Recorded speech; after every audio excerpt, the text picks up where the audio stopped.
This is Signal Daily News, marketing news that actually matters to your business. Here's what you need to know today. You've probably seen a drop-down menu on a website, and you've probably hated it. Scrolling through 50 options to find your state?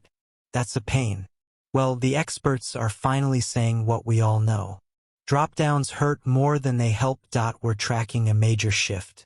3 big design systems, USWDS, Google, and IBM, have all released new guidelines. They're giving clear thresholds. When should you use a dropdown? When should you switch to radio buttons? It's a new industry standard.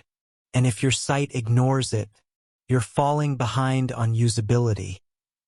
Think about it this way. A dropdown forces a choice. It looks clean, but it's often inaccurate. Users click the first option that's close enough. They don't read. The data you get is clean looking, but it's wrong. That's the hidden cost. Bad data leads to bad business decisions. So, what does this mean for your business? First, check your forms. If you have a list of fewer than 5 options, use radio buttons. They're faster to scan.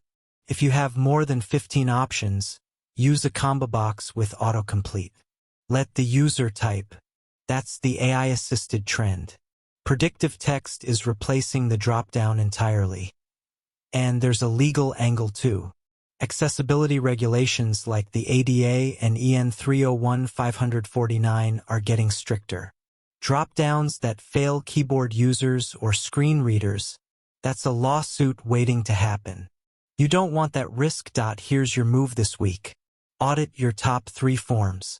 Count the options in each dropdown. If it's between 5 and 15, keep it.